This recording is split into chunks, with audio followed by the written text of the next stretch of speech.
BZ ગ્રુપને લઈને મોટા સમાચાર। ભૂપેન્દ્રસિંહ ઝાલા અંગે મોટો ખુલાસો। કૌભાંડી ભૂપેન્દ્ર ઝાલાની મિલકત અંગે ખુલાસો। રોકાણકારોના કરોડો રૂપિયાથી પોતાના નામે સંપત્તિ ખરીદી મોડાસા સબ રજિસ્ટર કચેરીમાંથી સીઆઈડી ક્રાઇમે ડેટા એકઠા કર્યા છે। ભૂપેન્દ્રસિંહ ઝાલાની મિલકતો અંગેનું લિસ્ટ મેળવ્યું છે। બીઝેડની જમીન અન્યને ટ્રાન્સફર ન થાય તે માટે મૌખિક સૂચના અપાઈ છે। મોડાસા તાલુકામાં અત્યાર સુધીમાં 5 સંપત્તિઓ ખરીદાય છે। વર્ષ 2023થી અત્યાર સુધીમાં કરોડોની અલગ અલગ સ્થળે 30 વીઘા જમીન ખરીદી। સાકરિયા પાસે 3 જગ્યા, લીંબોઈ સજાપુર પાસે એક જગ્યા રખાઈ છે। સાકરિયામાં બાનાખત કરી 3 કરોડમાં 9 વીઘા જગ્યા ખરીદી। અરવલ્લી જિલ્લાના અન્ય તાલુકામાં પણ બહાર આવી શકે છે મિલકતો। તો હવે જે કૌભાંડ છે તે દિવસે ને દિવસે એક બાદ એક મોટું થતું જોવા મળી રહ્યું છે। એક વખત પૈસાની સ્કીમ, ત્યારબાદ પૈસા એકના ડબલ કરવાની સ્કીમ, હવે જમીનમાં રોકાણ, અને તે પણ જનતાના રૂપિયે। એક પણ રૂપિયો પોતાનો નહીં। હજી પણ અરવલ્લીથી વધુ જાણકારી ન્યૂઝ 18 સંવાદદાતા હાર્દિક અમારી સાથે જોડાઈ ગયા છે। હાર્દિક, હજી અહીંયા આગળ ફૂલ સ્ટોપ નથી, હજી પણ અનેક ભેદ ખુલી શકે છે, અનેક કૌભાંડ બહાર આવી શકે છે આમાં। સીધા ચોક્કસથી જે પ્રકારે ભૂપેન્દ્રસિંહ ઝાલાની મિલકતો અંગે ખુલાસો થયો છે તેમાં માત્ર મોડાસા તાલુકાના આંકડાની વાત છે કે જ્યાં 5 સંપત્તિઓ રાખવામાં આવી છે। હજુ તો અરવલ્લી સાબરકાંઠાના જે અન્ય તાલુકાઓની જે આંકડા છે તો બહાર આવવાના બાકી છે। આ દરમિયાનમાં તેમના દ્વારા છેલ્લા 1 થી 1.5 વર્ષમાં લગભગ 30 વીઘા જેટલી જગ્યા રાખવામાં આવી છે અરવલ્લી જિલ્લામાં। જે બાબતે સીઆઈડી ક્રાઇમ દ્વારા મોડાસાની જે સબ રજિસ્ટર ઓફિસ છે ત્યાંથી ડેટા એકઠા કરવામાં આવે છે અને મૌખિક સૂચના આપવામાં આવી છે કે આ તમામ જે સંપત્તિ છે, જે જમીન છે તે ટ્રાન્સફર ના થાય અન્ય કોઈ વ્યક્તિના નામે। આ સંજોગોમાં જે પ્રકારે ભૂપેન્દ્રસિંહ ઝાલાની તપાસ જે મિલકતો સુધી પહોંચી છે સીઆઈડી ક્રાઇમ, તપાસ તેજ બની છે। ત્યારે અરવલ્લી જિલ્લાના મોડાસા મુખ્ય મથક ખાતેથી આ જમીનો 5 જેટલી સંપત્તિઓ હાલ મળી આવી છે। જી આભાર સમગ્ર માહિતી બદલ। તો હજી પણ સંપત્તિઓમાં વધારો થઈ શકે છે, જે રીતે સીઆઈડી ક્રાઇમ તપાસ કરી રહી છે। સુરત મહાનગરપાલિકાના લિંબાયત ઝોનની ગંભીર બેદરકારી જોવા મળી છે। મિલકતો ધારકોના વેરા બિલમાં નામ બદલાઈ જતા રોષનો માહોલ જોવા મળ્યો છે, જેને લઈને લોકોએ મોરચો માંડ્યો હતો।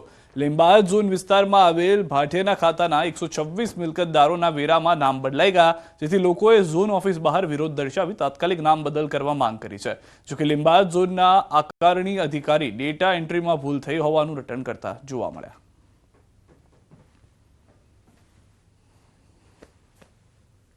મારી પાસે કોઈ મોરચો આવેલો નથી, અને આપને અત્યારે વાત થઈ કે રેલ રાત કોલોનીમાં કોઈ નામ ઉપર ચડી ગયું છે। એ રિવિઝન વખતે ડેટા એન્ટ્રીમાં ભૂલથી ચડેલું છે અને એનામાં સ્ટાફને સૂચના આપવામાં આવેલી છે। એ જે ભૂલ થઈ છે એનોમાં રિપોર્ટ કરીને આઈએસડી મારફતે એ મુજબ ફરીથી ભૂલ થયેલી એ સુધારવા માટે લોક ઓપન કરીને સૂચના આપવામાં આવેલી છે। સુરત મહાનગરપાલિકાના લિંબાયત ઝોનની બેદરકારી છતી થવા પામી છે। દ્રશ્યમાં જોઈ શકો છો કે લિંબાયત ઝોનના રહીશો જે છે તેઓને જે ગત વર્ષે વેરા બિલ પોતાના નામ ઉપર આવ્યા હતા, પરંતુ હાલ જે 2024-25નો જે વેરા બિલ જે આવ્યું છે એ વેરા બિલની અંદર હિન્દુના જે નામો હતા એની જગ્યા પર મુસ્લિમ લોકોના નામો અહીં જોવા મળી રહ્યા છે। જે અંતર્ગત આજે લિંબાયત ઝોનના જે રહીશો છે તેઓ હાલ લિંબાયત સાઉથ ઈસ્ટ ઝોન મહાનગરપાલિકાની કચેરી ખાતે મોરચો માંડ્યો છે। આપણી સાથે સ્થાનિકો છે, એની સાથે વાતો કરીશું। એ શું છે કે આ નામ બદલાઈને ચેન્જ થઈને કેવી રીતે આવી જાય છે? એ આ હિન્દુ મુસ્લિમનો અમારો કોઈ ઇસ્યુ નથી આમાં, પણ ફક્ત અમારું જે નામ વર્ષોથી આવતા હતા જે મકાનો પર એ જ નામ આવવા જોઈએ હતા, પણ આ 2-3 વર્ષ પહેલાં પણ નામમાં ચેન્જિંગ થઈ હતી, અને આ એ અરજી કરવા અને દોડધામ કરતા એ તો થઈ ગયું હતું સારું, પણ આ ફરી પાછું એ જ રામાયણ છે ને ફરી પાછું એવી રીતે નામ ચેન્જ થઈ ગયું છે આમાં। પણ આવી ભૂલ થવી જ નહીં જોઈએ ને। આ એકના લીધે કેટલા જણે હેરાન પરેશાન થવું પડે છે। એ લોકોનું કેમ તરત નામ ચડી જાય ને અમારા જેવાનું કામ તરત થતું જ નથી। અમારી મિલકત તબદીલી કરીને નામ ચલાવવાનું હોય છે ત્યારે ધર્મના ધક્કા ખાવા પડે છે। તો આ એક લિંબાયત ઝોનની બેદરકારીનો ઉત્તમ નમૂનો પણ જોઈ શકાય છે કે જે રહીશો હતા એના ગત વર્ષે જે બિલોમાં નામ હતા એની જગ્યાએ 2024-25ના વેરા બિલ માંગણીની અંદર નામો પણ બદલાઈ જવા પામ્યા છે, જે અંતર્ગત સ્થાનિકોમાં ભારોભાર રોષનો વહીવટીતંત્ર વિરુદ્ધ જોવા મળી રહ્યો છે। કેમેરામેન ભરત બ્રહ્મભટ્ટ સાથે કેતન પટેલ, ન્યૂઝ 18 ગુજરાતી, લિંબાયત, સુરત। હાલ રોકાઈ શક વિરામ માટે આપ જોડાયા રહો ગુજરાતની number 1 news channel news 18 Gujarati સાથે।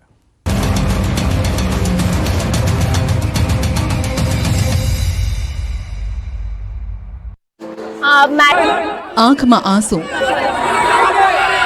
દિલમાં દર્દ, તંત્ર સામે આક્રોશ અને ચિંતાનું ફાટેલું આભ। દ્રશ્યો છે અંકલેશ્વરના. અંકલેશ્વર જીઆઈડીસીની ડેટોક્સ ઇન્ડિયામાં પ્રચંડ ધડાકા સાથે બ્લાસ્ટ થતા 4 લોકોના મોત થતા પરિવારજનો હિબકે ચઢ્યા. કોણ કોને શાંત રાખે તેવા દ્રશ્યો સર્જાયા. અંકલેશ્વર ઔદ્યોગિક વસાહતમાં આવેલી ડેટોક્સ ઇન્ડિયા કંપનીમાં મલ્ટી ઇફેક્ટ ઇવોપરેટર પર રેલિંગ લગાવવાની કામગીરી ચાલુ હતી અને ત્યારે વિસ્ફોટ થયો. સવારના 11:30 અને 12 વાગ્યાની વચ્ચે આ ઘટના ઘટી. બ્લાસ્ટ એટલો પ્રચંડ હતો કે એકની બોડી પ્લાન્ટની બહાર ઉડીને કંપનીના કેમ્પસમાં પડી. અંકલેશ્વરની ડેટોક્સ કંપનીમાં બ્લાસ્ટની ઘટના બાદ એક કામદારનો મૃતદેહ કંપની બહારથી મળી આવ્યો. બ્લાસ્ટમાં મૃતદેહો ફંગોળાયા હતા. બનાવની જાણ થતાની સાથે જ ફાયર ફાઇટર તેમજ સેફટી એન્ડ હેલ્થ વિભાગની ટીમ ઘટનાસ્થળે પહોંચી. આ તરફ પોલીસ કાફલો પણ ઘટનાસ્થળે પહોંચ્યો. બ્લાસ્ટની માહિતી મળતા જ લોકોના ટોળા કંપની બહાર એકઠા થયા. કામદારો દ્વારા વિરોધ પ્રદર્શન કરવામાં આવ્યું. કંપનીના ગેટ પર બેસી કામદારોએ હંગામો મચાવ્યો. અંકલેશ્વર જીઆઈડીસીમાં આવેલી ડેટોક્સ ઇન્ડિયા કંપની ઇન્ડસ્ટ્રીયલ વેસ્ટના નિકાલનું કામ કરે છે. ડેડિયાપાડાના ધારાસભ્ય ચેતર વસાવાએ 13 કિલોમીટરની પદયાત્રા યોજીને વિરોધ પ્રદર્શન કર્યું. ભરૂચ જિલ્લામાં ગેરકાયદે રેત ખનન, બિસ્માર રસ્તાઓ અને રોજગારીની માંગ સાથે રાજપારડીથી ઝઘડિયા સુધી 13 કિલોમીટરની પદયાત્રા યોજી, જેમાં મોટી સંખ્યામાં લોકો જોડાયા. અધિકારીઓ અને ભાજપ નેતાઓની મિલીભગતથી કૌભાંડ ચાલી રહ્યો હોવાનો ચેતર વસાવાએ આક્ષેપ કર્યો. તો બીજી તરફ ચોમાસામાં બિસ્માર થઈ ગયેલા રસ્તાઓનું હજુ સુધી સમારકામ ન થતા રોષ ઠાલવ્યો. ઉદ્યોગમાં સ્થાનિકોને રોજગારીને લઈને પણ આક્ષેપ કર્યા અને તમામ પ્રશ્નોના નિવારણ માટે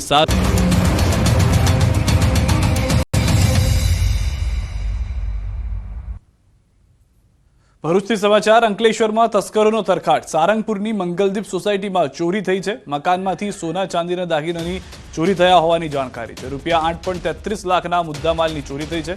2 તસ્કરો સીસીટીવી કેમેરામાં કેદ થયા છે. જીઆઈડીસી પોલીસે તપાસ શરૂ કરી છે.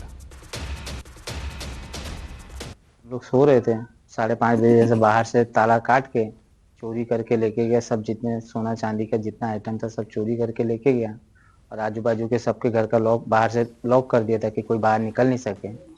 हम लोग जब तक निकले तब तक वो लोग भाग चुके थे. पुलिस में फरियाद कर दी है.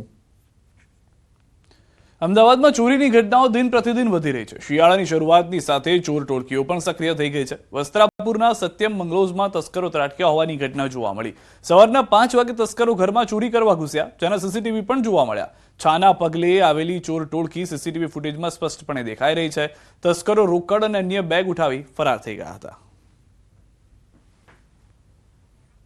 તો દ્રશ્યો આપ જોઈ રહ્યા છો કે કઈ રીતે ચોર ઘૂસે છે અંદર. જે ઘરની અંદર રખાવવામાં આવેલો કેમેરો હતો તેની અંદર બંને જે ચોર આવ્યા હતા, ત્યારબાદ ત્રીજો વ્યક્તિ જે ઘૂસે છે તેની ઘટના કેદ થઈ રહી છે. આ 2 દ્રશ્યો આપ જોઈ રહ્યા છો. એક તરફ ભરૂચની અંદર ચોરીની ઘટના કે જે સીસીટીવીમાં કેદ થઈ, બીજી તરફ ઘરની અંદર જે કેમેરો રાખવામાં આવ્યો હતો તેની અંદર આ ચોર ટોળકી આવે છે, જોવે છે આસપાસથી શું નીકળી શકે એમ છે, તેની બાદ ચોરી કરી ફરાર થઈ જાય છે.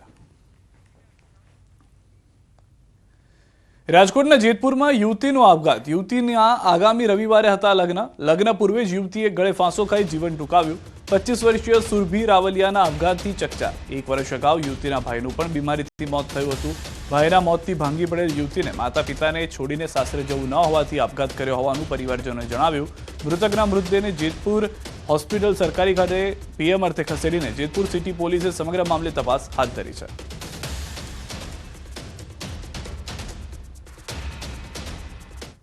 રાજકોટના ધોરાજીમાં નાની પરબડી ગામે સીમ વિસ્તારમાંથી એક યુવકનો મૃતદેહ મળતા ચકચાર મચી જવા પામી છે. આ યુવકને ગળે ફાંસો આપી હત્યા કરી મૃતદેહ મંદિર પાસે મૂકી દીધાનું સામે આવ્યું છે. આ મામલે પોલીસને જાણ કરાઈ છે. આ યુવકની હત્યા થઈ છે કે અન્ય કારણોસર મોત થયું છે તે મામલે પોલીસે તપાસ હાથ ધરી છે. જોકે પરિવારજનોનું કહેવું છે કે યુવકની હત્યા કરાઈ છે અને જ્યાં સુધી હત્યા કરનાર ઝડપાશે નહીં ત્યાં સુધી મૃતદેહનો સ્વીકાર નહીં કરે તેમ જણાવ્યું.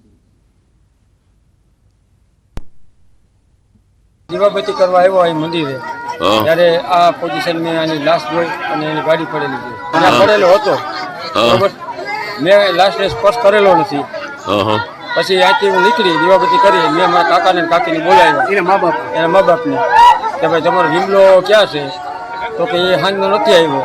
મેં કીધું એ મંદિરે આપણા દાદાના મંદિરની દિવાલે પડ્યો છે, એની ગાડી ત્યાં છે. કોઈ બનાવ બનેલો છે. આ 10 વાગ્યાને કે 11 વાગ્યાના ગાળામાં કરીને આ તો સવારમાં અમને જાણ થઈ. અમારા દાદા પરિવાર છે અહીંયા, અમારા સાગઠિયા પરિવારના સુરાપુરા દાદા, ત્યાં દીવાબત્તી કરવા આવતા અમારો ભત્રીજો એને આ જોયું અને અમને જાણ કરી. કોણે કર્યું હશે કઈ શંકા કોઈની હવે ઉપર? શંકાસ્પદ હવે આમાં કેવી રીતે ખબર પડે સાહેબ? આ ડેડ બોડી જોતા લાગે છે કે એનું મર્ડર થયું છે અને જેની ઉપર શંકા છે એના નામ પણ આપવામાં આવ્યા છે. ધોરાજી પોલીસ અહીંયા ઉપસ્થિત છે. તાત્કાલિક જે આરોપીઓ છે એની ધરપકડ કરે અને પંચનામું અને ડેડ બોડીનું પીએમ થયા બાદ એ લોકો વિરુદ્ધમાં ગુનો દાખલ કરીને તાત્કાલિક આરોપીઓને પકડવામાં આવે. જ્યાં સુધી આરોપીઓને પકડવામાં નહીં આવે ત્યાં સુધી અમે અનુસૂચિત જાતિ સમાજ દ્વારા નક્કી કરેલ છે કે આ ડેડ બોડી સ્વીકારવામાં આવશે નહીં. બનાસકાંઠામાં વધુ એક દુષ્કર્મની ઘટના. દાંતીવાડામાં અપહરણ બાદ દુષ્કર્મ. 2 શખ્સોએ ગાડીમાં કર્યું હતું અપહરણ. યુવતી પર કારમાં સામૂહિક દુષ્કર્મ ગુજાર્યું. દૂધ ભરાવીને ઘરે જતી યુવતીનું કર્યું હતું અપહરણ. દુષ્કર્મ બાદ ગઢ નજીક યુવતીને છોડી ફરાર. યુવતીએ પેટ્રોલ પંપ પરથી પરિવારને કરી જાણ. પોલીસે અજાણ્યા શખ્સો સામે નોંધી છે ફરિયાદ.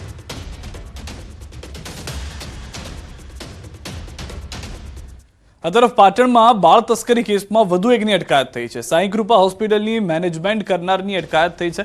મેનેજમેન્ટ કરનાર અમરત ચૌધરીની અટકાયત થઈ છે. બોગસ ડોક્યુમેન્ટ બનાવ્યા હોવાનું સામે આવ્યું, જેને કારણે એસઓજી પોલીસે અમરત ચૌધરીની અટકાયત કરી વધુ પૂછપરછ હાથ ધરી. રાધનપુર પાલિકામાંથી પ્રથમ બાળકનું જન્મ પ્રમાણપત્ર પણ નીકળ્યું હતું.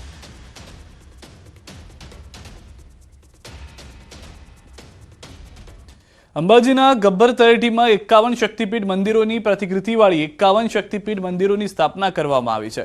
એક જ દિવસમાં એક જ જગ્યાએ તમામ શક્તિપીઠના દર્શનનો લાભ લઈ શકાય તે માટે અંબાજીના ગબ્બરમાં 51 શક્તિપીઠ મંદિરોની સ્થાપના કરવામાં આવી, જેના પ્રચાર પ્રસાર માટે અંબાજી મંદિર દેવસ્થાન ટ્રસ્ટ દ્વારા એક અલાયદો અંબિકા રથ બનાવી ગુજરાતના વિવિધ વિભાગોમાં પ્રચાર માટે મોકલવામાં આવે છે, જેના આજે 3જા રાઉન્ડની શરૂઆત કરવામાં આવી છે. અંબિકા રથમાં માતાજીની આરતી પૂજા કરીને મંદિરના અધિક કલેક્ટરે માતાજીની ધજા લહેરાવી અંબિકા પ્રસ્થાન કરાવ્યું હતું. આ રથ 1 મહિના સુધી બનાસકાંઠા, પાટણ અને મહેસાણા જિલ્લાના વિવિધ ગામોમાં પરિભ્રમણ કરશે.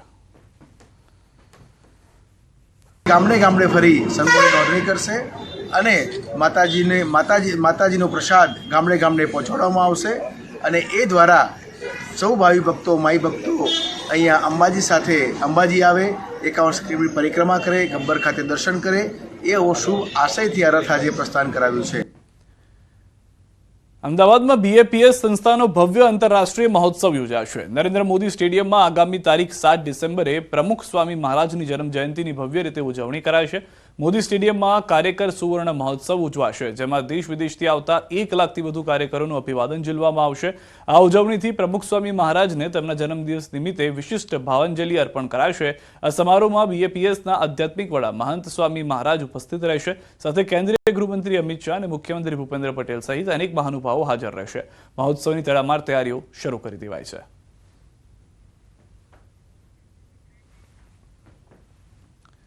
દાહોદથી સમાચાર. દેવગઢ બારિયામાં યુવક પર રીંછનો હુમલો. ભુવાલ ગામે રીંછે હુમલો કર્યો હોવાની જાણકારી છે. મકાઈનો પાક સાચવવા ગયેલ યુવક પર હુમલો થયો છે. ગંભીર રીતે ઘાયલ યુવકે હોસ્પિટલ ખસેડાયો છે. વન વિભાગ દ્વારા ઘટના સ્થળે પહોંચી કાર્યવાહી હાલમાં હાથ ધરવામાં આવી છે. તો ફરી એક વખત હુમલાની ઘટના. રીંછનો હુમલો. આ વખતે અત્યાર સુધી દીપડાના હુમલાથી લોકો પરેશાન હતા. હવે આ રીંછના હુમલાના કારણે યુવક ગંભીર રીતે ઇજાગ્રસ્ત થયો હોવાની જાણકારી મળી રહી છે. અનેક વખત જે રહેવાસની આસપાસના વિસ્તારો છે ત્યાં આગળ વન્ય પ્રાણીઓ દેખાતા હોય છે અને દીપડાનો આતંક હજી પૂર્ણ નથી થયો, ત્યાં રીંછનો આતંક શરૂ થયો છે.